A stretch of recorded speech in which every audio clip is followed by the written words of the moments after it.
From the combined newsrooms in Eugene, Roseburg, and Coos, KVAL News at 5 starts now. It's pretty bad. Like, you lose everything, and it's like that's all you have is what you have at your camp. Like, that's it. As the winter months bring harsh weather, homeless individuals are struggling for stability. Frigid conditions, along with repeated camp sweeps or cleanups by city officials, force vulnerable residents to seek community support to stay warm and survive. Thanks for joining us. I'm Brandon Kamerman. Kendall Bartley is off tonight. I am joined at the desk by Tiffany Lewis. After speaking with a local advocacy group about their efforts to help, Tiffany, how is this group working to protect homeless people battling the cold weather? Yeah, so the Barefoot Defenders is a grassroots organization working to help people survive the freezing temperatures with a community heater project. They showed me how they distribute homemade alcohol-fueled heaters to those in need. Ashley Cram has spent the last 6 years without shelter. As temperatures drop and rain floods her camps, her struggle for survival intensifies. Meanwhile, camp sweeps have left her in a constant cycle of moving and rebuilding from scratch. I've been swept 3 times in the last month and a half, just from various camps. It's difficult because you don't get any sleep. You don't know where your belongings are at your camp because you're having to move so much, and you're having to get rid of stuff at each time you move because you don't have the energy to move all the time.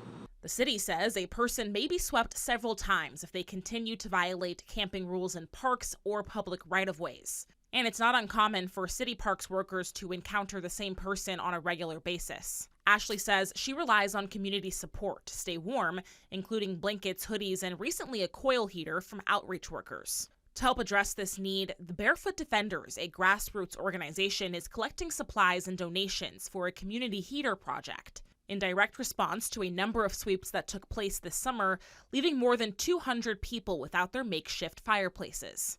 You light it and then you put this on top, and then if it spills, like if it knocks over, the flame will just go out, and then this helps guard it from like stuff touching it. So that is our heater. We just like distribute them between all of the defenders, and then as they're doing outreach, they take them out and give them, or we've been hit up on our socials and our phones and been like, we're freezing, and we're like, oh, we have a heater for you. And it's really cool. It's just really incredible to see. The project's goal is to distribute 150 heaters this winter. Volunteers have already made 70 and delivered 35. While resources like the Eugene warming centers provide temporary relief, they aren't always an option. Eugene warming centers are only open when the overnight temperatures are projected to drop below 30 degrees Fahrenheit. When you go to Eugene, you are leaving behind your tent, your shelter, and then you have this risk of the police coming out and the city coming out and taking all of your things and throwing it in the trash. So a lot of people have to weigh that option. Do I risk losing my shelter for one night of warmth, or do I go get warm? Donations for the Community Heater Project can be dropped off at Dark Pine Coffee on Pearl Street. Now, warming centers, Tiffany, provide a valuable resource to those in need, but as you explained, it's not as simple for homeless individuals.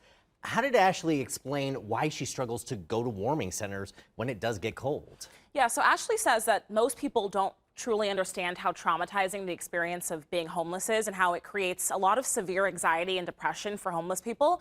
And it's extremely difficult for her and other people to be in what's essentially a large room with dozens of people, strangers, who may be arguing or struggling with their self-control. So it feels very unsafe and unpredictable for people who already have mental health struggles. All right. Well, as we get to those colder months, a lot for people to keep in mind for the homeless community. Thank you very much, Tiffany.